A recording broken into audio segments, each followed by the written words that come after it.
Motorbites. I am back from the Great White North. Oh, I can see a big cardinal out the window. I just put all the bird food up. Hey. Sorry. It caught my eye. Oh, my God. Wisconsin was so much fun. Wisconsin, I really think they may be the nicest people in the United States. Yeah. I really think so. And the whole state is underrated. Yep. People just don't know. Even other Midwest people, like Missouri people. Well, my cousin Mary always went up there to the Dells. But a lot of Midwest people don't think of Minnesota and Wisconsin in the winter. We just stay where we're at. Right. In Missouri or wherever, Ohio. We stay where you're at. If you have, like, so many great things. The shows were great, sold out. Everybody was so nice. Milwaukee was first. But first, what I'm drinking is a Hodag beer. Now, what is a Hodag? A Hodag is this dragon. What? It's the mythical animal of Wisconsin, but I'm going to tell you all about it, but not till after I do these thank yous. These beers, and I'm drinking it out of Outboard Beer. This is a beer up there. Outboard, like it's got an outboard motor. Cool. Delicious. And I have my Baby Miller. Did you go on my Instagram and see the picture of the Bloody Mary? Jealous of that. So jealous.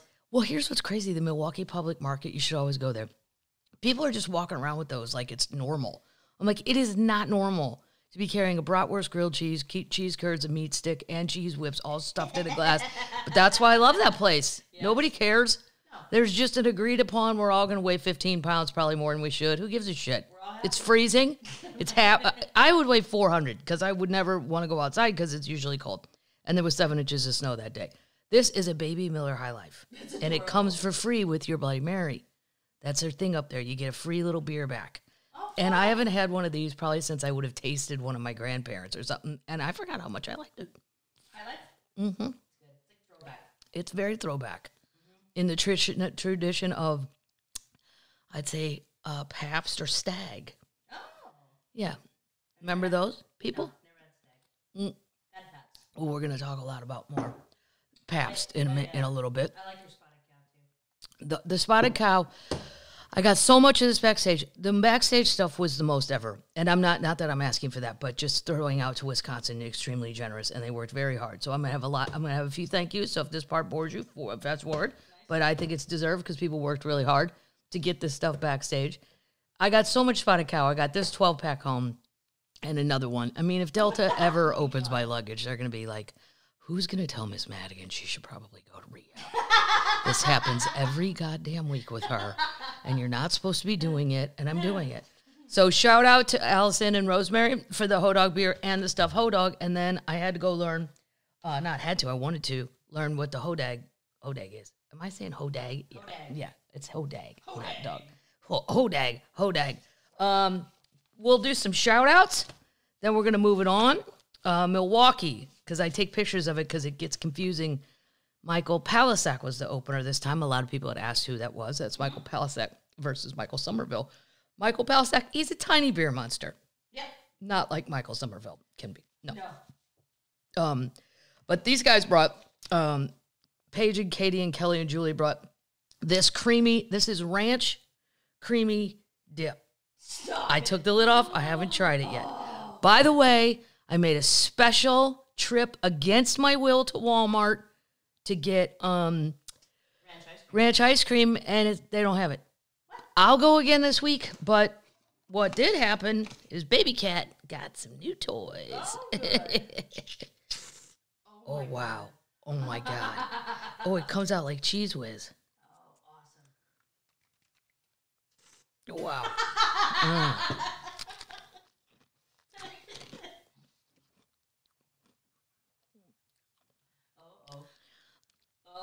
There's a lot of thoughts on that. I think it's whipped. It's too whipped.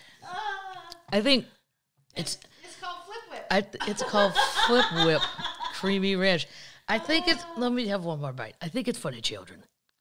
Okay. Yeah. Most things in a can are. It's too fluffy for me. Yeah, but thank you for letting me try that. I would say, though, if you have teenagers or below teens, this is right up there. I'll save it for the kids when they come. That's great. Yeah, they'll be very excited. They brought all kinds of stuff. Those 4 girls, thank you so much. I got picnic sticks. The original sticks. Fun. Shout out to Beth, Joe, and Haley. Carrie and Kevin brought cream City Bricks, which is a cream ale, which is one of my favorite things. I'll try it on another episode because I can't drink all these beers at the same time, but I'm gonna earmark that. And somebody brought me a beer from Iceland called Gull. Oh, cool. Never heard of it. Gonna try that next week. Mindy brought some really good beers. Distill, I'm not saying it right. And then Rainbow beer, great. I tasted all these. Milwaukee, Margaret, Peggy, Anna, Teresa, Pearl St. Pale Ale. Love a pale ale. Pale ales are great. Yeah. Yep. And only a few, though, after work. Only a few. Only a few. Only a few. Cajun pretzels. Those came from Sarah and Thiessen. I don't know if I'm saying that right. East Shore pretzels, which did make it home, but I only brought up these potato chips. Next week. Louie and Ann brought the shout out for the Icelandic beer, which I'll be trying next week. So I'm gonna put that up there so I remember to try that next week. Crazy. Bob and Eileen, Crown Hammer IPA. Boom, there's a fucked up clown on the front of that can. Yeah. And then somebody brought back with no cards Sea Quench Ale and Dogfish Head. So thank you to whoever did that. It did make it backstage. Some of the time the looks on these ushers' faces, they're like, is this normal? I'm like, don't you worry about what's normal, sir. Don't you worry about it. Somebody brought the cat's treats. Greenies. Oh, nice. From Pam. Yeah, and she brought some boxed wine. That was great. The cats are very excited. Somebody brought puree for the cats. Have you ever put puree on top of your cat food? No. Oh, they love it. They go crazy. If I left the package out, they'd eat it inside out. It's like, I don't know, it's like cocaine in there. I don't know. That's from Wausau. Karen and her kids, Kathleen and Patrick. How great is that? She brought tons of jerky, an awesome little hat. I do have it. I didn't bring it up, but It's on Tanya. oh, it's on Tanya. Yep. Okay. From Central Brewery. Central Brewery, yes. Some Youpers. They brought down some beer for me. Yeah, the can is awesome. Old Dutch Chips, which is this. This is spicy. These are Youpers' favorites. Yeah, Youper means Upper Peninsula for those of you that love Michigan. And We have those in Canada. spicy dill pickle chips. Hold that. Old Dutch. Perfect. A+. I can These smell people- the crunch. They did it right. Nice. Those people did it right. People drove Milwaukee, because I went to the public market, whichever you go, you should go there. It's just cheeses and bratwurst, and It's amazing. they have a wine bar and a fish, seafood. I met some termites from Chicago there. I sat there and had the Bloody Mary with them. I met a bunch of other people. Drove a long way. Well, Chicago, Milwaukee is no big deal, but the Wausau people came from everywhere, which is very flattering that people are willing to get in their car and drive. All right, this is from Mary. She's from Eau Claire, which is where my cousin Mike lives. Wonderful. Yeah, and I'm doing a show up there in the fall. And my cousin Mary, his mom, we're all going to rent a giant B&B and have a giant party in Eau Claire, Wisconsin. Fun. She brought this horseradish. Now, that is another big thing they're into up there. Horseradish. Yeah, brats, horseradish, cheese. They're cheeses. But even like the youngsters at the market, when I say, hey, which one was your favorite? Well, do you want to know the medal winners or do you want to know my favorite? I'm like, how about both? But they know which ones have won the medal. They're very cheese knowledgeable. Yeah, and the one she picked out for me was a white cheddar, and it's delicious. Oh, my God. Good. That's very horsey. Wow. Silver Spring horseradish. It'll screw around. Holy shit, it's great, but it's hot. More was Sarah brought the Old Bay popcorn. I haven't opened it. I'll open that next week. I'm going to save that for next week. And she even brought a side of crackers. It's so Midwest, right? Just in case you don't have anything to try your stuff with. She included that, a baby thing of crackers. And then I thought, did she eat half? No, it's its own package. I'm like, I wouldn't have minded. But if you're like, look, it's all I had. All right, take it. Yeah. Properly. We'll do that one next week, too. More Spotted Cow from Shannon and Kim. Pam and Tommy. Oh, the cat treats. This is called Meow Mix Irresistible. I have not tried these on the cats yesterday. We'll see. Yeah. And then they brought Bull Falls beer and beer cheese soup recipe. That lady included this recipe, and I'm totally making it. That is awesome. Yeah. Yeah, there was a sticker that says Wisconsin. Even the soup has beer in it. Elizabeth and Nick, cheese whips, curds, meat sticks. That's probably not the right word, but that's what I call them. And 2 more. Elizabeth Wausau brought Tony Bigfoot. Oh, yeah, these beers. I remember seeing these backstage. Pasquale's Chips. They're political themed. How crazy is that? And then Judy, Pat, and Sue brought more beer, cranberry treats, and garlic parmesan popcorn. It's the Amish thing. You put it on top of your popcorn. Yep. Well done. Yep. Well done, Wisconsin. Guess what else I did in Milwaukee? Guess. You'll never guess. You probably had a few beers. Yes, I had many. I went to the Milwaukee Brat House twice and had bratwurst for lunch. But I went and toured the Pabst Mansion. Now, if you people don't remember Pabst beer, they still make PBR. Yeah. Pabst beer. I've been going to Milwaukee since I've been 25 years old. I did not never know. I don't know why I didn't know. You can tour the Pabst family mansion. Oh, cool. $15. It's an hour-long tour. Fascinating. And our tour guide, she was one of those ladies that was really into it, almost where you've crossed the line into nerddom. But I was extremely grateful that I had this lady because she knew the answers to every single question. She's worked there forever. It's a 20,000 square foot mansion built in 1892, and it is very similar to Downton Abbey. Cool. The American version. It's not quite as it's not on 5,000 acres, let's put it that way, and it doesn't have as much. But it has its servants' quarters, and then their kitchen, and the bell that would ring for each room, just like in Downton Abbey. I could have done it twice, but I didn't have time. But I would have. Highly recommend it, because some people who live in Milwaukee said they'd never even been in them. All the termites that I met when I was out and about, the Chicago people didn't know you could do that. And I'm like, you should go. It's an hour. It's 5 minutes from downtown. Right. And ample parking. They want to go to the brewery instead. There is no Pabst Brewery anymore, though. Only Miller Lite Brewery you can tour up there. Yeah, but it's cool. It is cool because they have the old beer monk caves and all that stuff. Yeah. And my favorite part is at the end where I have to look at an adult seriously and go, could I try Miller Lite? Like I've never tasted it, just so I can get a free one. Oh, a Leinenkugel? Can I taste that? So the Hodag, I never heard of this. And again, maybe I just drink too much in Wisconsin and I forget things. I don't know. In American folklore, the Hodag is a fearsome critter resembling a large bullhorn carnivore with a thick row of curved spines on its back. So it kind of looks like a dragon. It's said to be born from the ashen of cremated oxen as the incarnation of the accumulation of the abuse the animals had suffered at the hands of their masters.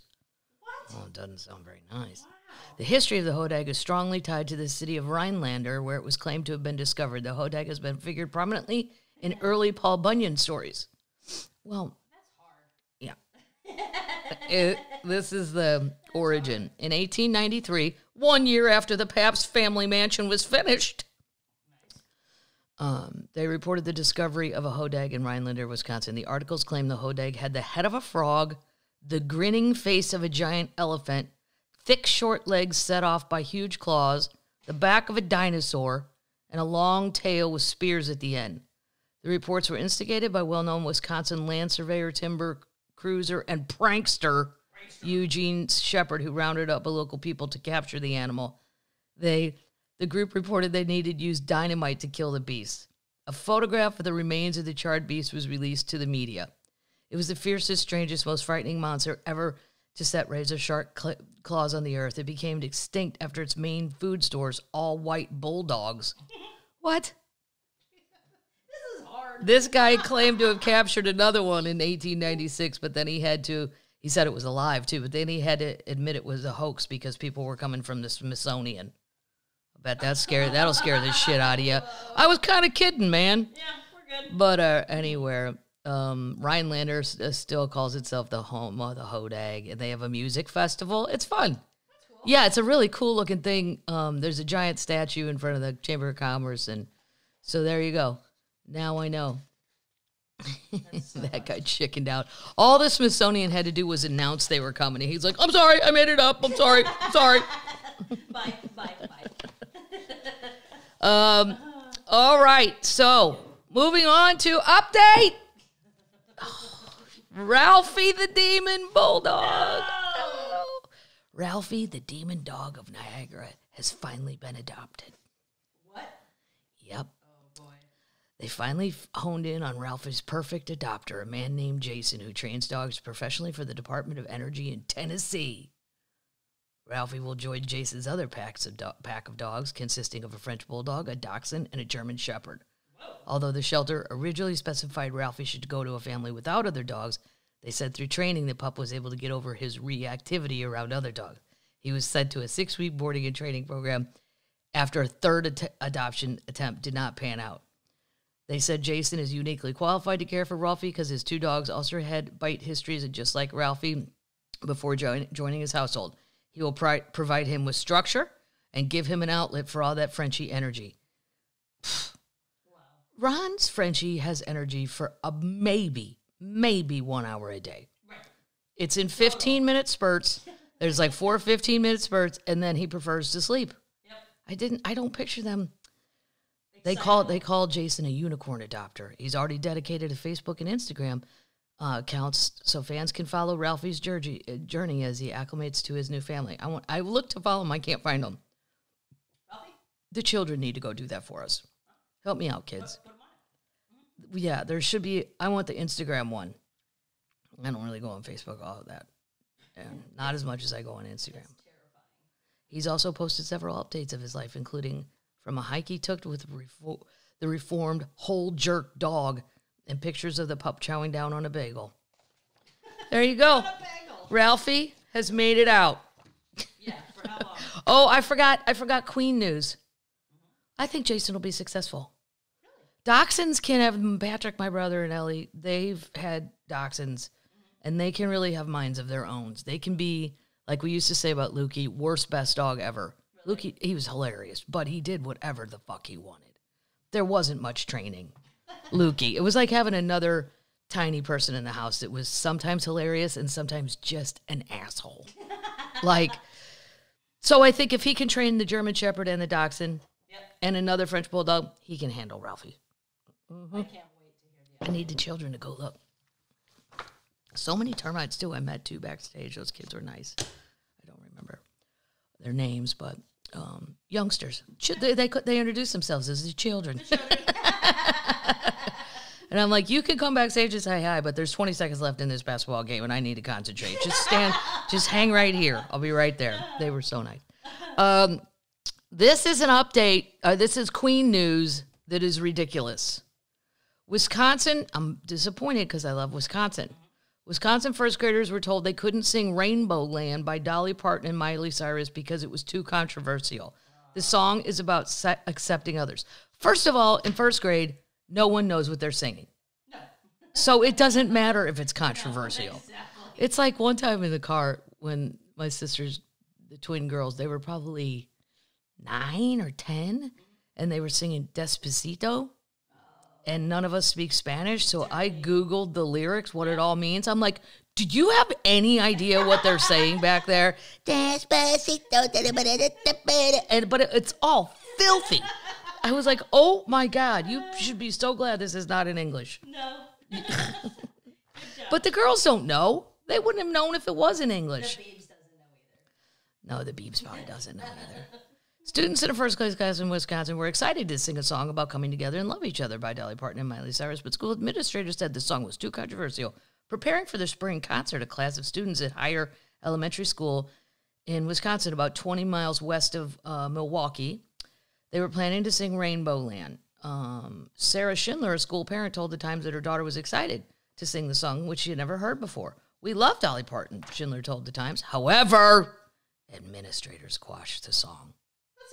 We can't sing it anymore, the daughter said. The lady reached out to her daughter's teacher and the superintendent of school and was asked why the song was removed. She was informed it was deemed too controversial. By whom? By whom? Right. An uptight person. Right. Here's the lyrics. I had to look them up because I'm like, okay, what does it say? Right. You know, living in Rainbow Land, the skies are blue and things are grand. Wouldn't it be nice to live in paradise where we're all free to be exactly who we are? Let's all dig deep down inside, brush the judgment and fear aside, make wrong things right and end the fight, because promise, ain't nobody gonna win. Ain't nobody tell me nothing. Wrong song, Paddles. I know. What is wrong with that? In a statement, the superintendent suggested the song checked with the school principal to determine if the song would be acceptable.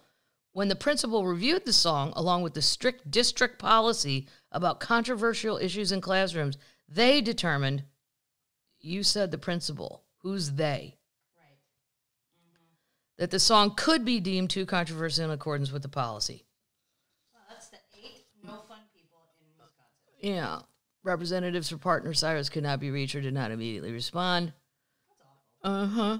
My first graders were excited to send, when will this end? Another tweet, somebody else was, parents sent, in a later tweet, somebody said it had been reinstated after a bunch of parents sent emails to the administration.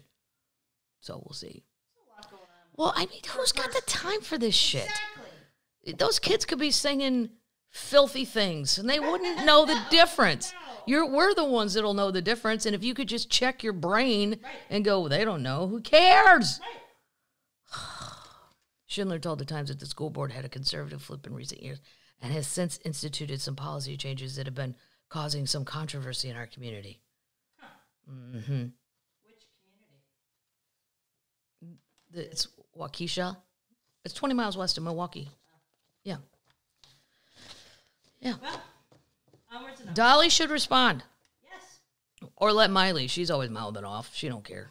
Let her. Miley would go tell them to shove it up their ass. Maybe have Dolly do it on second thought. Let's have Dolly do it. We're going to have to reestablish our Yeah. library here. That's awful. Yep. Update. Mattress Mac. No, yeah. Oh, my friend Dax sent this to me. I almost missed this one. I don't know why I didn't see it, but he bet a lot on Houston in March Madness and Sad Times. I had Houston going all the way only because everybody said they were supposed to. I don't know enough about it, but I had Gonzaga. he didn't win. Yeah, he did not win. But he's gone to bet on the Astros for the World Series. He got him at a 6-1 odds. He's already bet $1.9 million at Caesars. Whoa! Potential payout of $11 million. Anyone who buys $500 worth of mattresses, and if they win, you get your money back and it's free. That's awesome. Yeah, I don't know.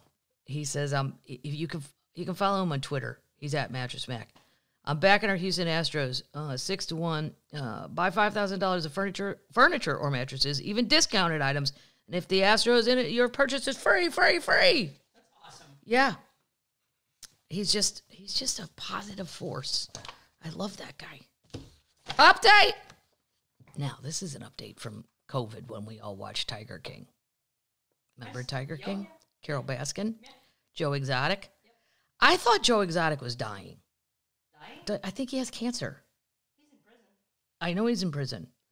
Well, he's also running for president. Yep. He's a felon. Doesn't matter.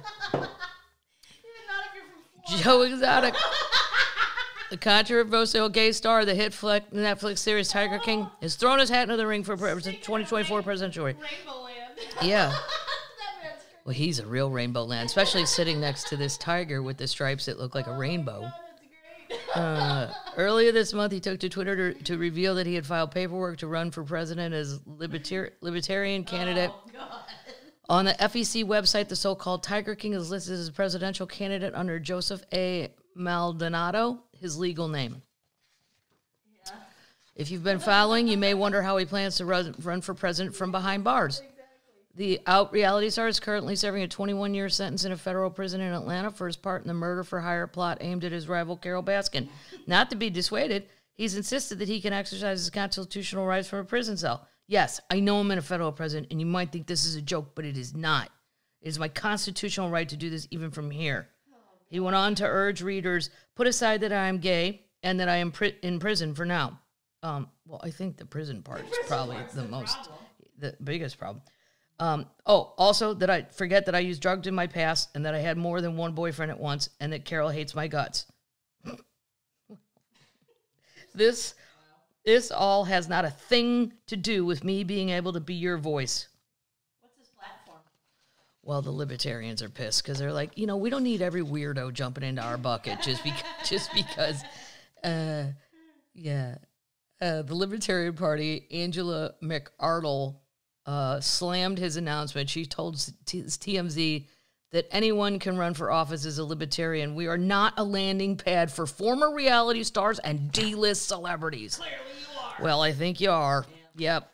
I think one just landed with a giant noise when it landed. What's her name again? Let me see. Angela. They keep rejecting it, and he keeps saying nope.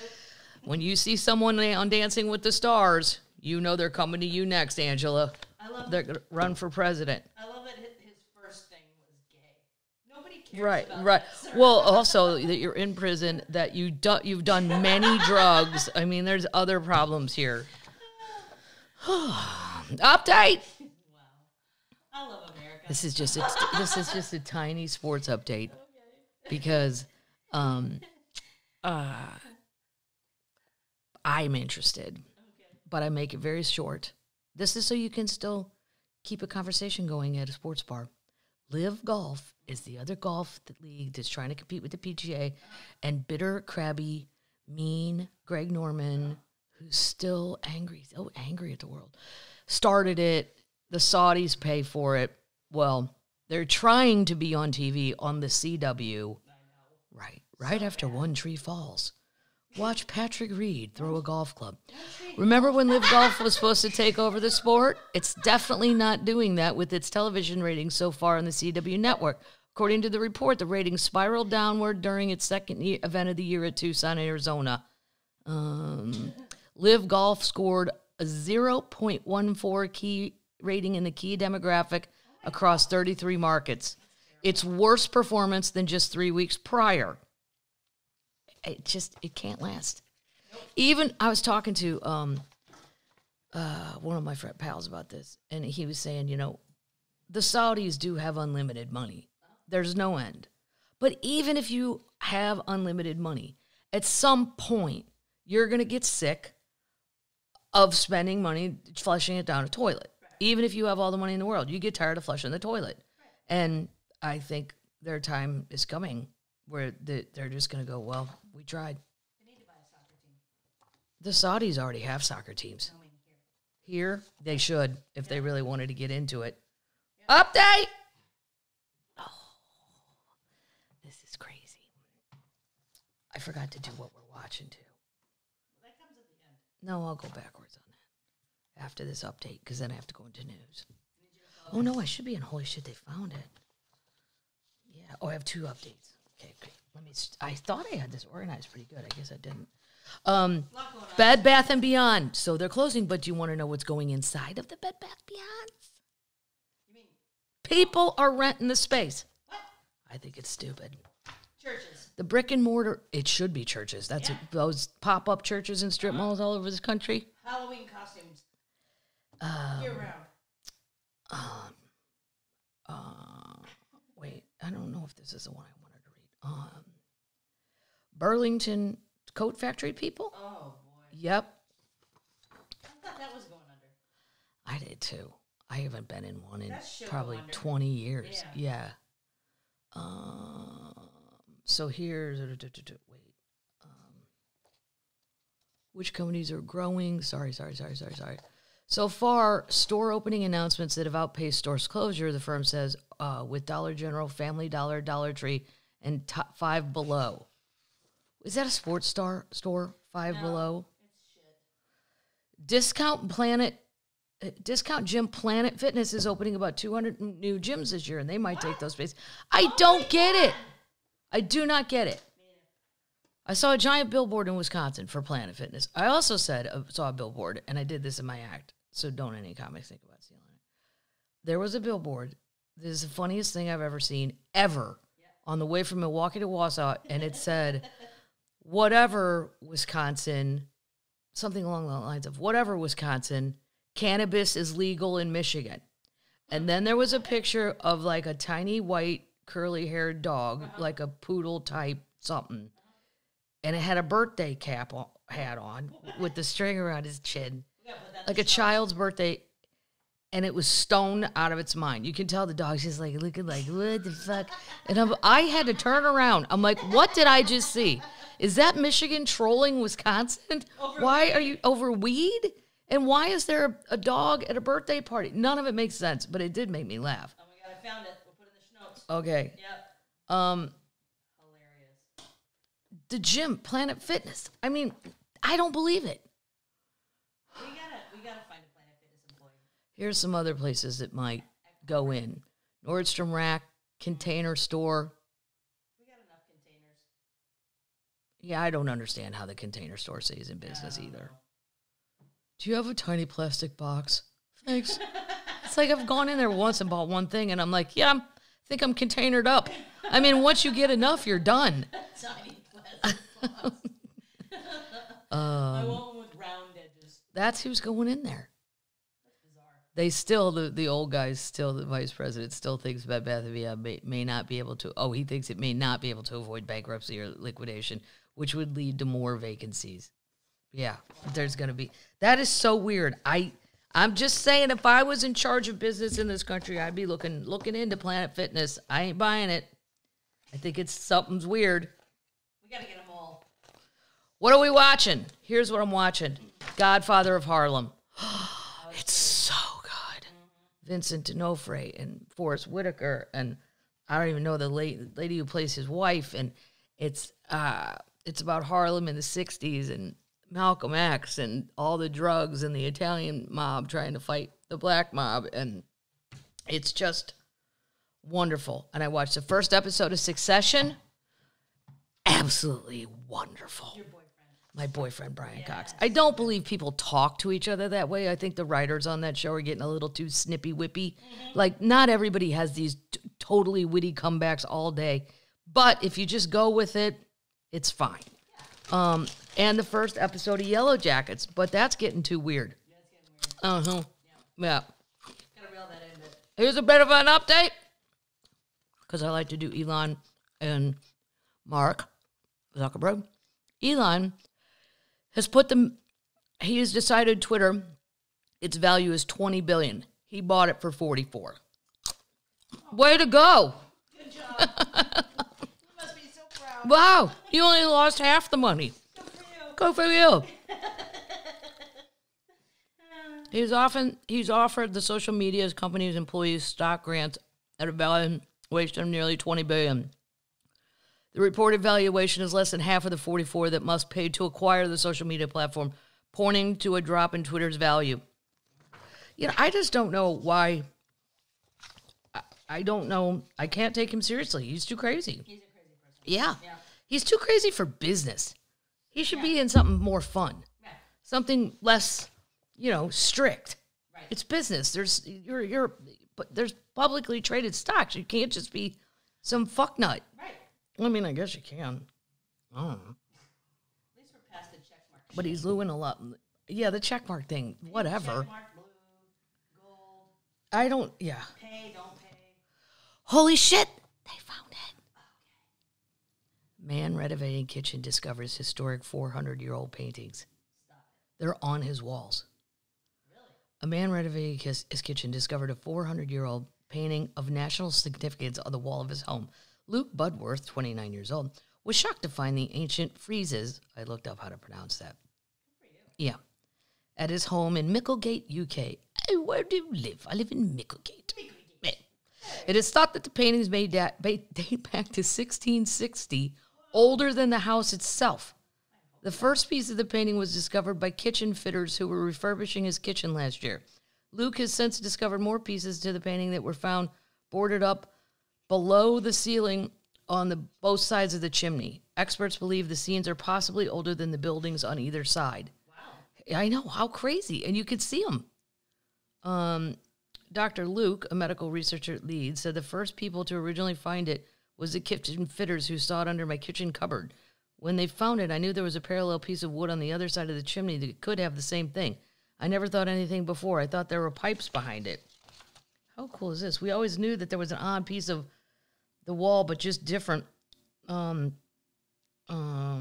it's really wonky. It's been a million different things over the year. I got really excited Wow, that's the 1660s, the Civil War era in England. Wow. It's bonkers to think like this was here, like the Great Fire of London and stuff. The painting features scenes from 1635 book called Emblems, written by poet Francis Quarles. Coincidentally, so he's going to save it somehow, some way. They're going to, I mean, what do? You can't. He's covered them up now so direct sunlight doesn't hit them. I mean, what if this is your house? What are you supposed to do? Can't somebody come take it out? Right. Get like an art. And then put it in a museum or something. Holy shit, they found it. How lucky is this guy? A 17th century gold ring is estimated to fetch at least $12,000 at a British auction after being found in a garden. It's a perfectly intact ring from 1620. Wow. Yeah, we're never going to find shit like that here in America. No. The 71-year-old guy, he discovered it. It likely belonged to Humphrey Cockram of Culpenton, I can't say it, said so-and-so at the antiquities consultant at Noonan's auction house. It bears a seal of arms with the code of Cockram family and the initials HC behind. Wow. He found this guy's ring. It's going to be worth $12,000. Wow. He was very excited to dig up the ring. They interviewed the old man. We were amazed when the Nunes told us told us the value of the sale to help our children. Well, good for you. That's great. Good for you. Yeah. Who's got $12 million laying around? Anybody? $12 million? This sounds like something Oprah might buy. Oh, boy. Maybe Ellen. She likes real estate. John Wayne's former 2,000-acre California ranch hits the market for $12 million. Cool. 2,000 acres for $12 million is really cheap. Yeah. What's wrong with it? It'll be seaside soon. Yeah, it'll soon be seaside. Sure, just hold on till all the edges fall off. According to Business News, a listing site for the Rancho Pavoro, which means Peacock Ranch in Spanish, reveals that the home spans there's a 3,000 square foot home there with 3 bedrooms, 3 baths, 3 garages, the triple threat. It's located halfway between San Diego and Palm Springs. Oh, I've done that drive with Lewis. We got lost really badly. Before there were phones and before there was Google, we got lost. We missed our tea time and everything. Oh. Yeah. Halfway between San Diego and Palm Springs. So that could get pretty hot. Yeah. The rural ranch oasis is still only a 2-hour drive from L.A., depending on what time you leave. That should always be in parentheses. Everybody says everything's 2 hours from L.A. till you're in L.A. in a car, stuck on the 10. Right. In traffic. Meaning if you lived at the Peacock Ranch and needed to go to the Cities of Angels, you would very likely be taking the same route John Wayne did when he went to shoot his movies. There's a good chance Wayne ran through some of his lines. You don't know that. Exactly. The ranch was built in the 50s and housed the Duke in the 70s.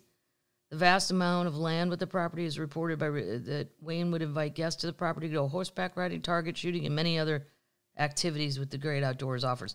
You don't need all 2,000 acres for that. No.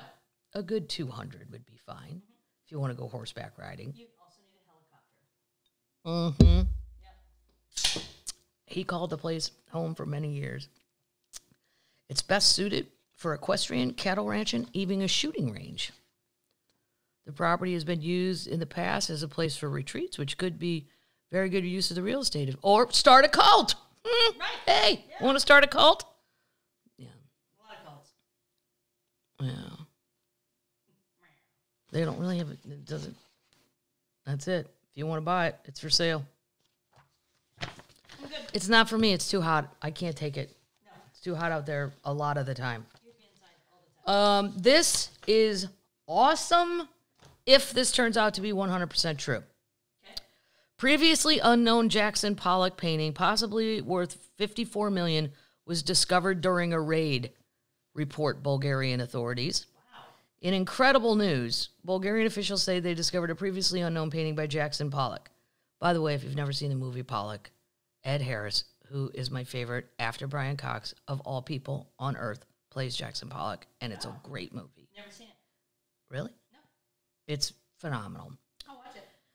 I there was a raid during an investigation into an international art trafficking operation. But here's my thing. If this is an unknown painting and somebody's had it sitting around all this time, why? And it only got found because it got raided. What is the value if you're not selling it or enjoying it? True. I don't get it. Yeah.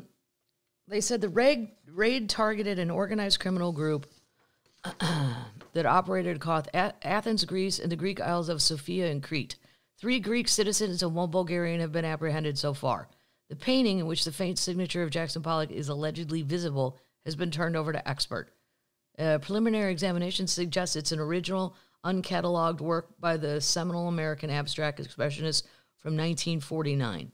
And then we know what he was famous for, the drip and splash. He died at age 44 in 1956, leaving behind a short number of known works. Drip paintings have surpassed 60 million at auction. Wow. This is bizarre, though. We're going to have to do some updates. Do you like his work, though? I do. I like his paintings. It's not something I don't think me and Baby Cat could do. Yeah. But it's always, did you think of it first? You know, that's really a lot of art. Yeah. I mean, if me and Baby Cat put a sheet out on the porch and I got a bunch of paints and just threw them at I'm sure there's more to it. I sound like a Midwest hack person. Well, goddamn, I could do that. That's not that hard. But I don't know. You look at other people's paintings and you go, ooh, that looks very hard. Yeah. The Jackson ones don't look that hard. But I like them. They're colorful. They're kind of happy but kind of chaotic all at the same time. like a splatter paint. Yeah. Here's something that would have made me literally shit my pants. Okay. Workers flee a 93-floor New York skyscraper as the building starts shaking. Oh my God. So I think I told the story on here about I lucked out and got a room in New York when I had to go up for those podcasts. Amazon. I put a video up. And I was doing stuff for Amazon. I was on the 36th floor. I was on like 42. It was the top floor. And then there was a building next to me, and the guy was up 2 at least from me on a ladder. Yeah. There's no protection, and the wind is whipping. And no. I'm terrified. I could barely look over the balcony. I did it once. And I don't know what I think is going to happen. Like, I think a strong wind is going to come and flip me over. I don't like. But this shit, one time in New York, Lewis Black, my friend, he moved to a very, very tall high-rise. Like right now, he's not in a tall building. It's 6 floors. That's it. Great. But at one point, he was like on 52. Oh. And I always think of my dad. Don't ever stay in a place where that's higher than the fireman's ladders. But then I'm like, what am I supposed to do, Dad? Call every town when I get there and go, how high's your highest ladder? Because my dad said I can't stay in a place. But I also know he's right. I'm like, if the shit goes down, I am totally screwed on this floor. What about the trampoline? They always have it in the cartoon. The trampoline that I'll fall into? Yeah. That looks fun. Well, you'd have to let go. Yeah. Or you're going to die. It's the One Vanderbilt-sized skyscraper in Manhattan after they felt the building dramatically shake. A spokesperson for the building, constructed at a cost of more than $3 billion just north of Grand Central Terminal in Midtown. Well, I need to go look at this. I was right there in Midtown. But the shaking was caused by elevator repairs and did not cause, I don't care. Yeah. Here's the other thing. I don't want to know that the elevators already need repairing. No. Workers didn't know that when they felt a tremor in the building and feared it was going to collapse. Oh, my God. Bridget Devine tweeted that she was working at the building when it felt like the floor dropped 5 feet. Oh, my God. That's awful. Working at evacuated to Madison. They're reporting, multiple floors are reporting this, 13, 33, and 60. So far, they say they're investigating. There's no cause for concern. It was very, very scary. It was completed in 2020 and is best known for its observation platform called Summit One Vanderbilt that provides a view over the entire city. Why have I never been here? It's the 4th tallest. Only the One World Trade Center and Central Park Tower and 111 West 57th Street being taller. According to the spokesman, no one was using the observation deck. Oh, my God. Can you imagine if you were up there? I would just lay down and cry. Yeah. They say to lay down in an elevator if it's crashing because you won't get hurt as bad. Who's going to think of that quickly, though? 90, Lay down. Yeah. Oh, okay. That'll feel normal. The building's tenants include banking, technology, and law firms. I couldn't do it. No. I applaud the bravery of those who are still going to work there. I'd be like, well, this is my last day. Hi, bye. No need for a party. I won't be back. Just put my picture up in the employee break room. It's good. What's your work from home policy? Yeah.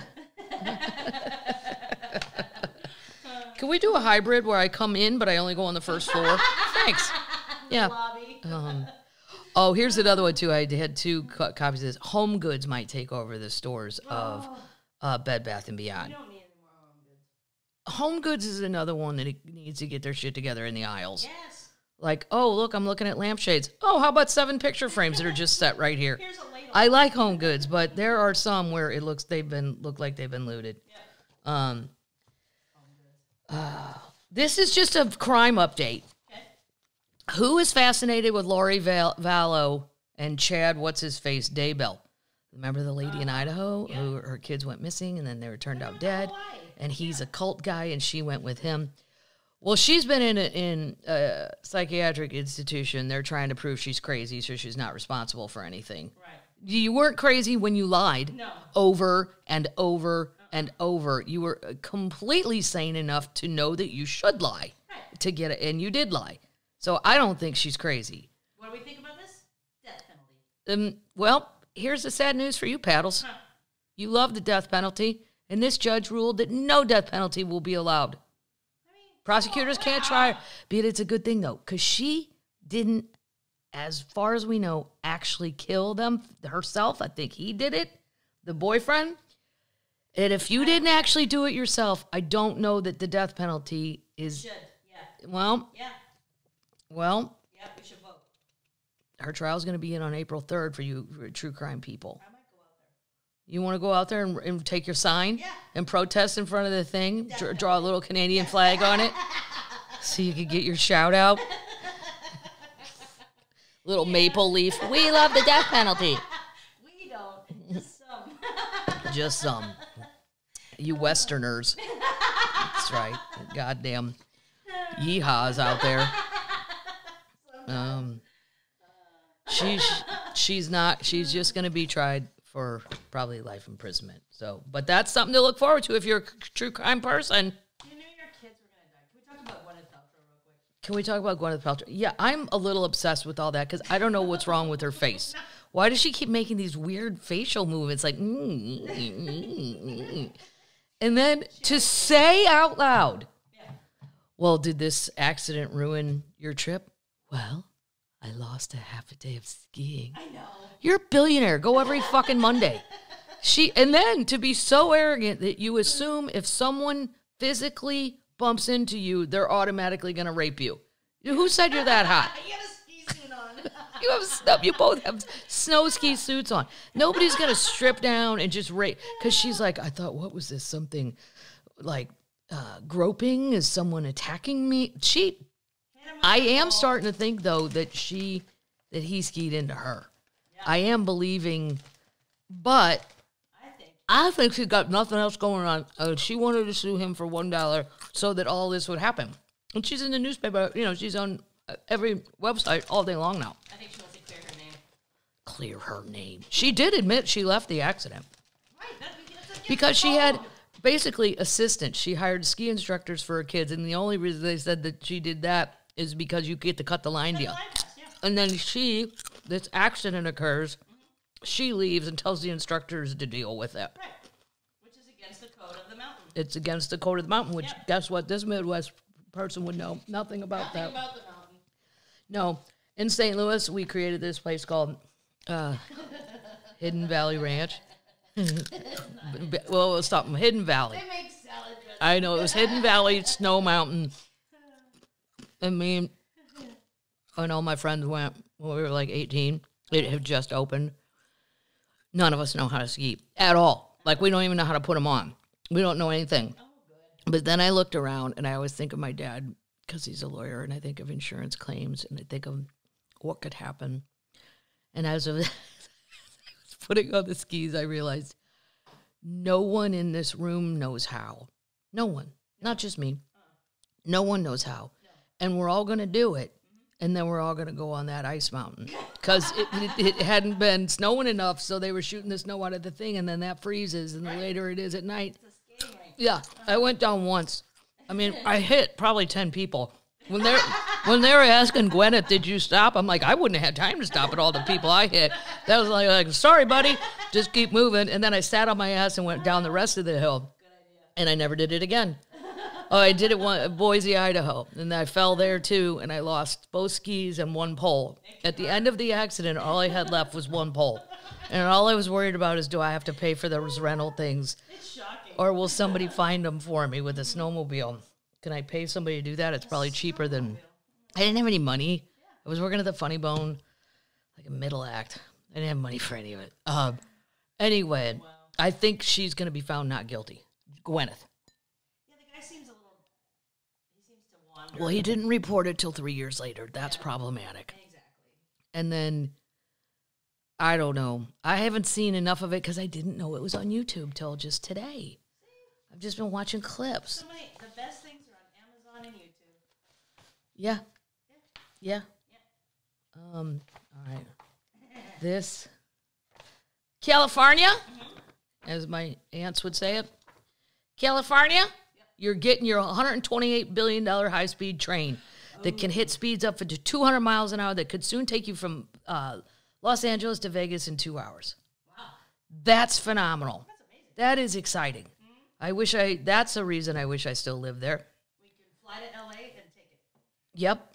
California's set to spend 128 or 218 billion on a new high-speed train that will take passengers from LA to billion. Wow. That's a lot. 218 billion. Yeah. I thought California was in It's a 218 month California.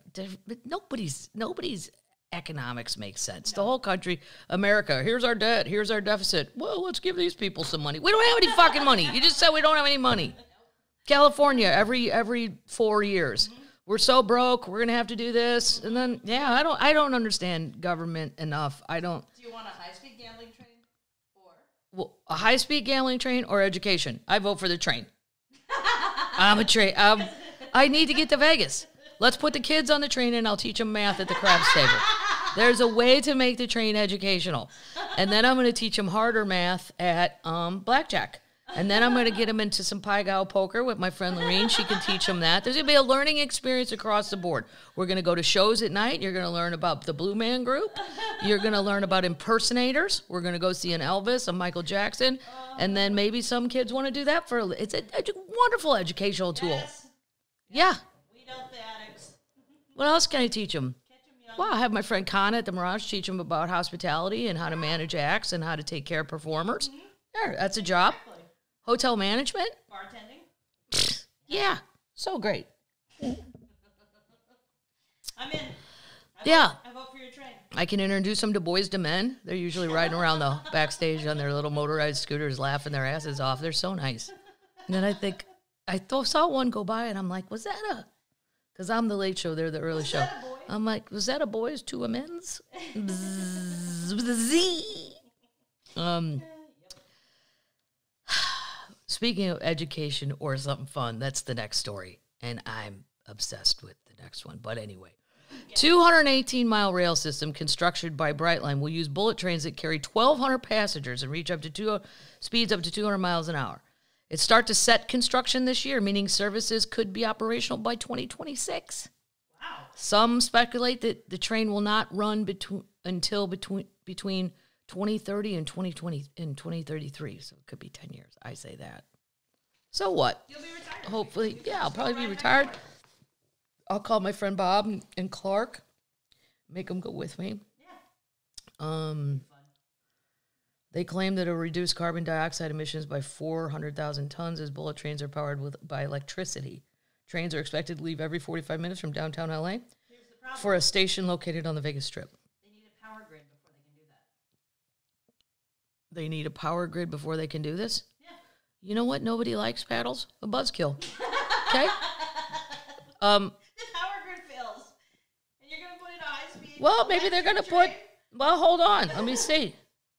Maybe they're going to put... Is that part of the infrastructure? It might be. They're going to have free Wi-Fi on board, so they clearly plan on having something.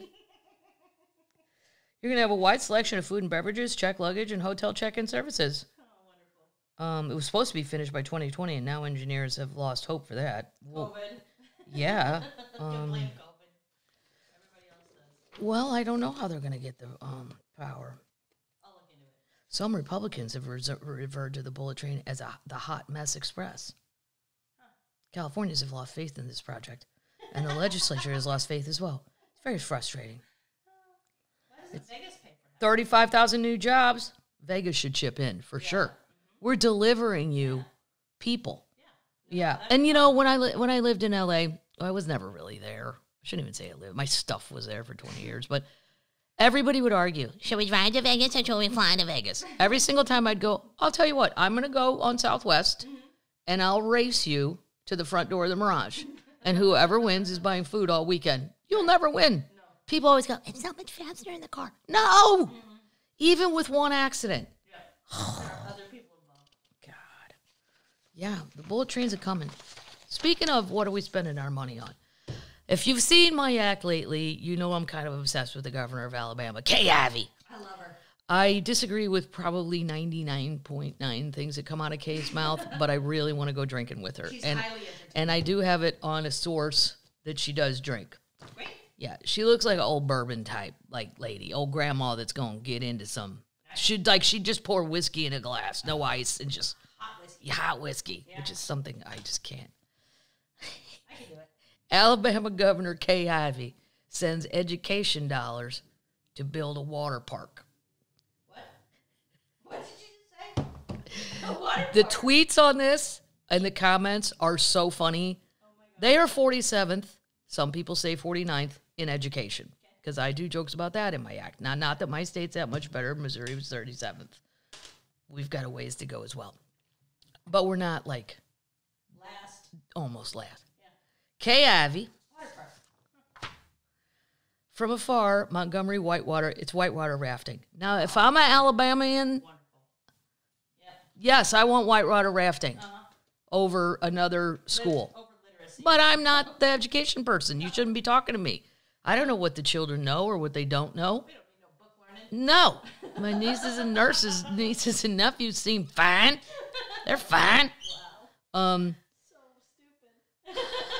From afar, the Montgomery Whitewater Rafting Park under construction near Maxwell Montgomery. Air Force Base. Montgomery. I know you got to go all the way to the bottom of Alabama. There's a gulf right there. And they have more snakes than Missouri and Tennessee do. Oh my God. Like cottonmouth and stuff. They have way more snakes. Yeah. Can't bel- I'd be thinking about that whitewater rafting, except that water's too crazy. If I don't picture whitewater rafting in the bottom of Alabama, like Mobile is more like it gets swampy in my fun way. But anyway, from afar, Montgomery Whitewater Rafting Park under construction near Maxwell Air Force Base might look like a tourist attraction, but the county commission president assures me that it's more than that. It's an educational opportunity. See, this person's thinking like I'm thinking. Yeah. We're going to teach these kids how to blow up rafts. You're going to learn how to drive a bus from point A to point B and go float. how to count the people on your bus to make sure you have the same amount returning as you did going.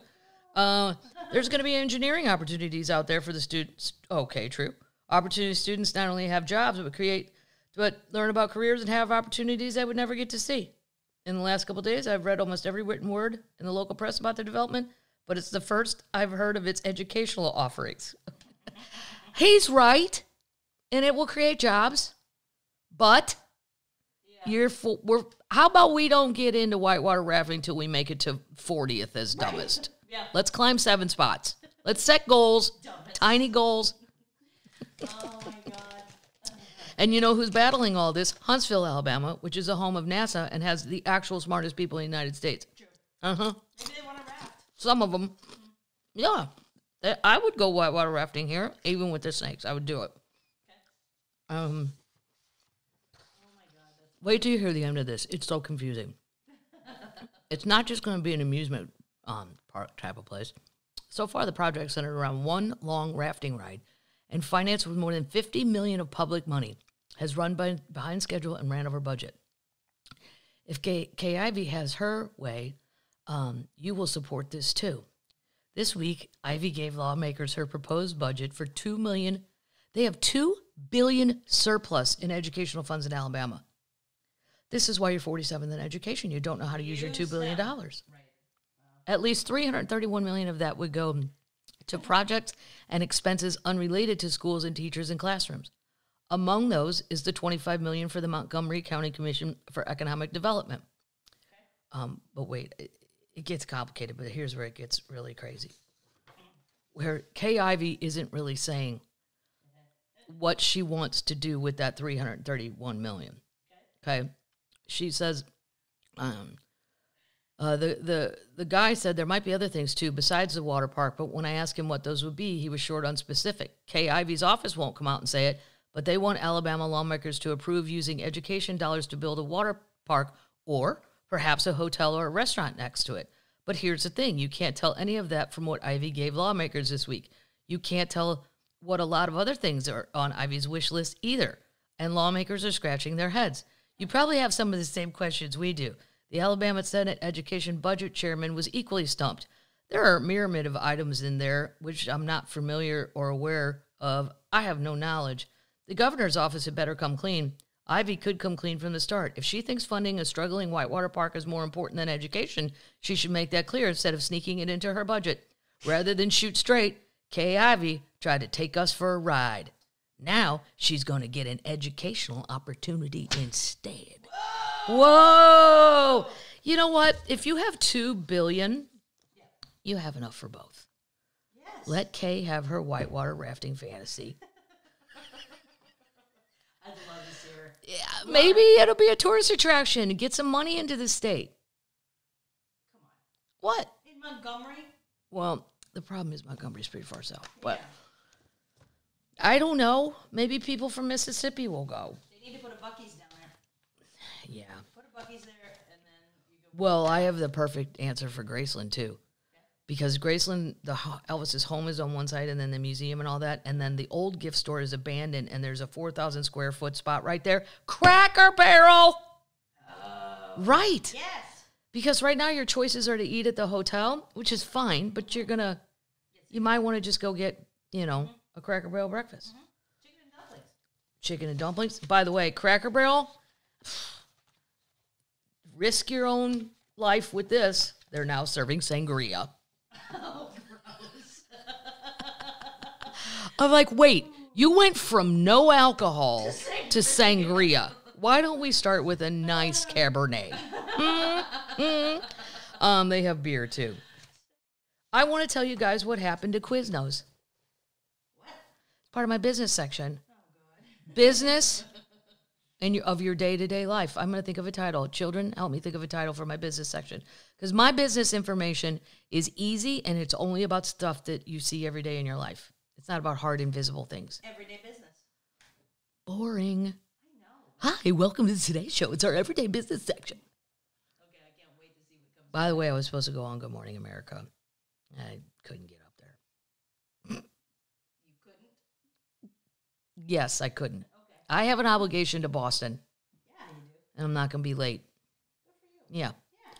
But maybe in a couple weeks, I'll be on Good Morning America. Okay. The third hour, that's where they put the circus clowns. I'm definitely not serious enough for the first or the second one. Oh, well. I don't mind. That's fine.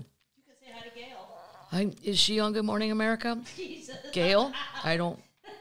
Let's rewind that a little bit. Unless they're on Sports Center in the morning. Right. Yeah. What happened to Quiznos subs? Here's a crazy thing. At the Dallas Improv years ago, there was a Quiznos in the parking lot. We used to stay in the Residence Inn behind the club. It was great. If you were a road comic, this was such a great setup. There was a gym you could use, and Quiznos was right there. Boom. You were set for the week. Hot sandwich. And every day I would eat at Quiznos, and my brother would always go, one day that's going to get you. I'm like, get me what? Massive diarrhea. That's what he said happened to him. And I didn't believe him, and I kept eating there. And then one day, it happened. Yeah. But, one day out of 100, maybe I just didn't feel good that day. Maybe it was, it kept necessarily, well, it was Maybe pretty. It was the water. Exactly. This is crazy, though. At its peak in 2007, Quiznos, do you like Quiznos? It's fine. I love it. I don't. I love it. Like I forget. I just like the idea of the hot sandwiches. There's a lot of places that have hot sandwiches now. Subway has hot sandwiches. If you can do the bread. Subway, I can't get beyond the bread. I like a Jersey Mike. It's sponges. It's not bread. And the Court of Ireland already ruled it's not bread. It's cake. I stick with the Irish on that. They know bread better than most. I like Jersey Mike's.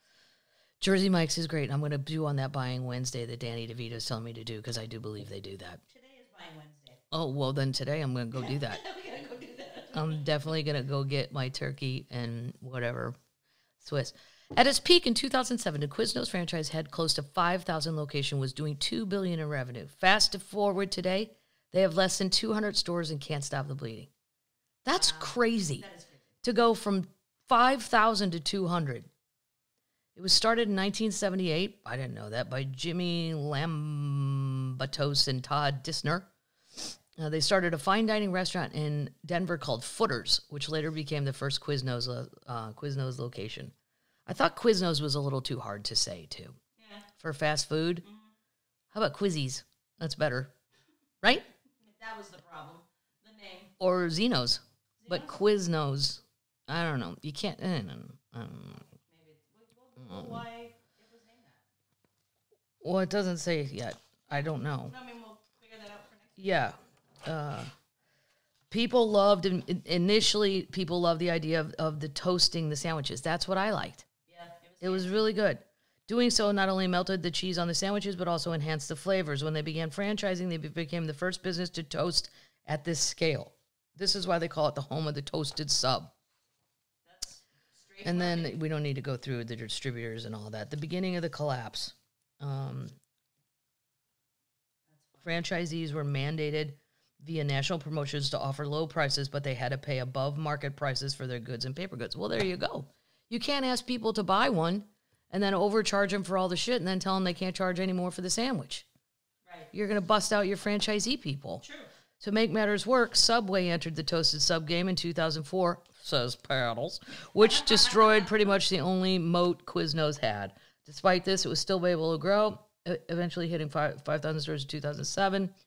Oh my God, the franchisees people banded together and sued Quiznos for the markups of their food supplies and mandated retail prices that made it impossible to turn a profit. They should do that. The store closures formed with the Great Recession in 2008. The already struggling stores began to shutter 2000 and closed by 2012. Then the franchisee people got all upset. Oh my God. Where's Quiznos now? In 2018, it was purchased by a private equity firm, High Bluff Capital Partners. At the time, the franchise had opened about 300 locations, where today they have fewer than 200. Well, now I'm going to go look for one. I'm going to eat there one last time. Wow. The Last Supper. The Last Quiznos Supper. Yeah. I'll film it for Instagram. Okay. Yeah. We'll find one on the road. All right. I'm going to do one more story and then the Crypto Queen, because that's a little bit intense. I can't wait for that. I was going to save Ralphie as my feel-good story, but he's more of an update. Yeah. There'll be more updates. I'm counting on the children out there to go find his account for me and let me know on Instagram. Okay. This is a fantastic American story. Wow. 2 inmates escaped through a hole using tools made from a toothbrush and a metal object. They were then arrested at IHOP.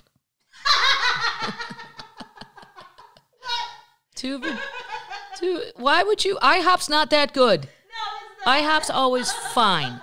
You're like, well, unless you're a pancake person. Like, if you're my nieces or nephews, the IHOP to them is the bomb. I'm not going to eat pancakes. It's too fattening. But That's so funny. I prefer Waffle House or Cracker Barrel. Yeah. I like IHOP. But is it worth going back to prison for? No. No. No. Especially If I was drunk enough, Waffle House might be worth going back to prison for. Maybe. and it's fast. 2 Virginia. John M. Garza, 37, and Arlie Nemo, 43, were rearrested early Tuesday after they broke free from the Newport News jail annex, the Newport News Sheriff's Office said. They discovered Garza and Nemo were missing from their cell during a routine head count at about 7:15 p.m. Monday. They believe the 2 men found a construction design weakness in the wall and created primitive-made tools constructed from a toothbrush and a metal object to escape. The tools facilitated their access to untied rebars between the walls. One gained access to the rebar, the other used to make it further the escape. Once outside, but still within the containment wall, they proceeded to scale the wall and departed the area. Tips from the police helped track them down to a 24-hour IHOP on Mercury Boulevard in Hampton, 7 miles from the jail. The police department were called to the restaurant around 3:30 a.m. Well, that means they left at 7:30, at least, maybe earlier. They got away with it till 3:30. I wonder where they had money for IHOP. Probably weren't going to pay. Probably Dine and Dash. Yeah. Swedish pancakes. Yeah. They'd been in custody on several charges, including contempt of court, probation violations, and a failure to appear in court. Numerous charges, including credit card theft, credit card larceny, forgery, possession of burglary tools, grand larceny, contempt of court, and probation violation.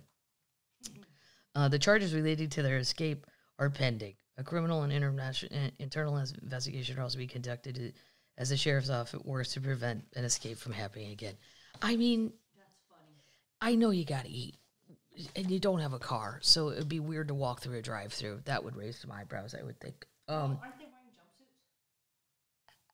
I don't know if they're wearing jumpsuits. Maybe they bopped into a Goodwill. If they had cash, they must have had some cash they saved up. Maybe they were dumb enough to be wearing jumpsuits. I don't think they can use their cafeteria credits. I don't think you can use your prison credits. Nope. Okay, so termites.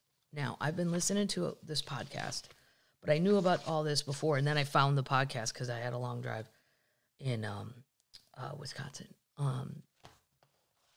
There's a lady, Ruja Ignatova, and she's only on one of the only few women on the FBI's 10 most wanted list. I think she is the only woman at this point.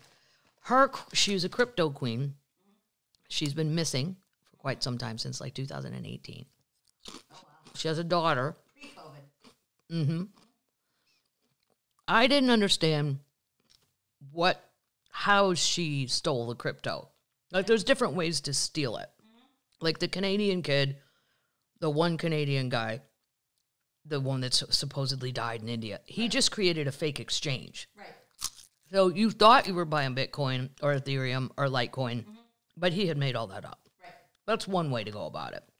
This lady, wow. When you listen to this, she basically said, I am going to create this thing called OneCoin. And I want all of you to know it's going to be the next Bitcoin.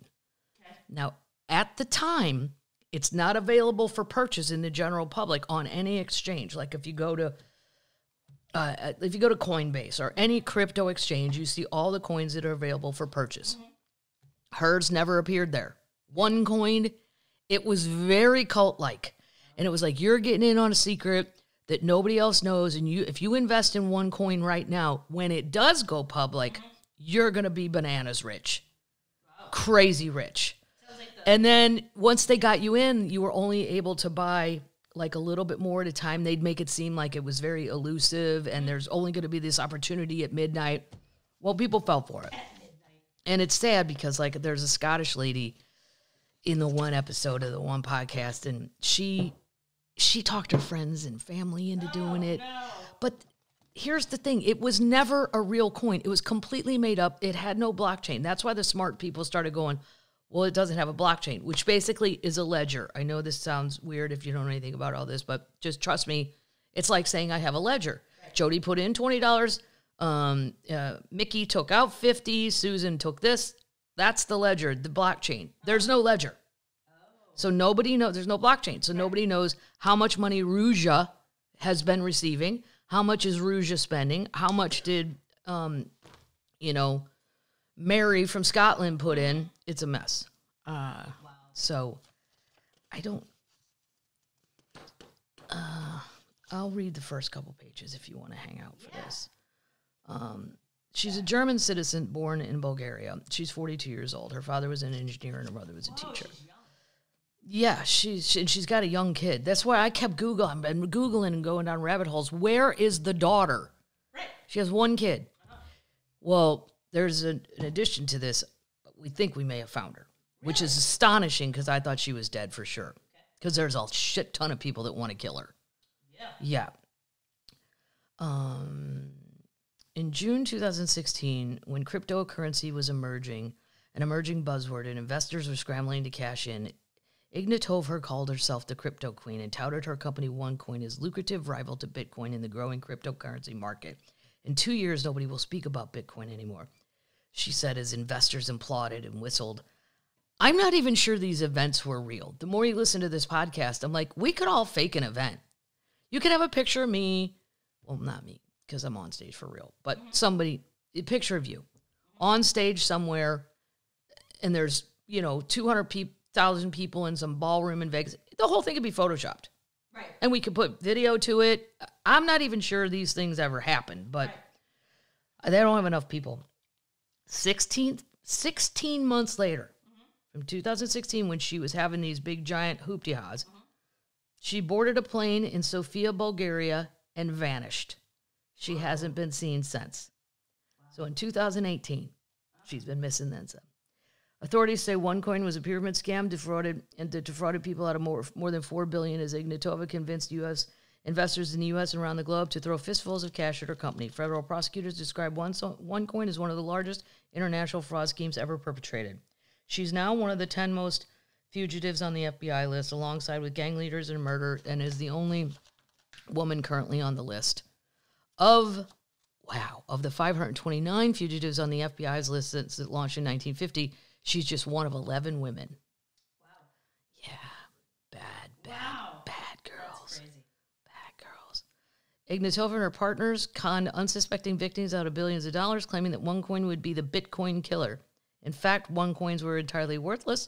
Their lives were designed with one goal: to get everyday people all over the world to part with their hard-earned money.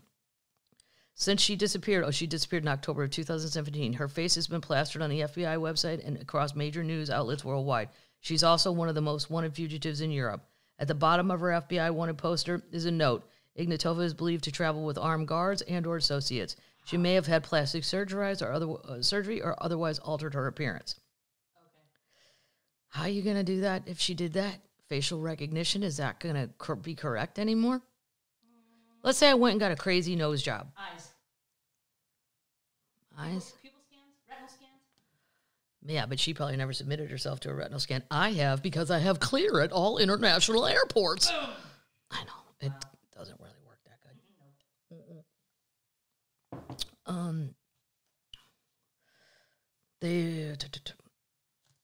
We know all that. From a young age, she wanted to be rich. You can go read about her life. I won't bore you with all that. Things came crashing down. The facade started cracking in 2016 when investors had a hard time selling their OneCoins to regroup their envision. So if you wanted to sell your OneCoin, let's say I put 10 grand in, because that Scottish lady did. Yep. And then I decided, I want to sell 5. There's no one to sell it to except back to OneCoin, so they can resell them. Okay. Because they don't exist on any exchanges, so you can't sell them to other people. They were trying to get their money back. Word spread across online that the business was a scam. Media started asking questions. And it's the same thing with every pyramid. As soon as people want their shit back, then it's like, it's not clear she was married. It's not clear what happened to her marriage. After she bugged an apartment belonging to her married boyfriend, it doesn't matter. She boarded the commercial flight. She disappeared, leaving her business partners to take the fall, one of them being her brother, I believe, or brother-in-law. The FBI said she may have traveled on a German passport from Athens, possibly to the UAE, the Arab Emirates, Germany, Russia, Eastern Europe, or even back to Bulgaria. Wow. Okay, well, dude, look, can we work on narrowing that down? Exactly. If somebody walked into me and I'm the boss lady at the FBI, goes, well, Kathleen, here's the thing. She's probably about here.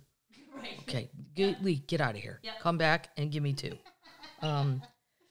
Her partners have already been caught, and her brother was arrested in 2019 at Los Angeles International Airport. He traveled to the U.S. on business, was preparing to board his return flight to Bulgaria when 5 large men in suits handcuffed him and took him to an interrogation room. I never see stuff like that at airports. I wish I would, though. Yeah. Like cool stuff. OneCoin is shut down. Its website is no longer active. More than 5 years later, after the crypto queen got off a plane in Greece, Her whereabouts remain a mystery. Now, because I do the work of the Lord, I've Googled all kinds of stuff, and a lot of people think she's either on a boat in the Mediterranean, just happy schmappy sailing around, or that some drug dealer from Bulgaria killed her because he had all kinds of OneCoin. Oh. Yeah. That I find possible, yeah, but... He'll never get it back then. He was never going to get it back anyway. She spent it. Yeah, well, but guess what? Within this episode, we have an update. Whoa. Oh. I thought for sure she was dead. This is why I shouldn't be on a jury. Because the first situation I'm presented with, I go, well, there you go. We're done.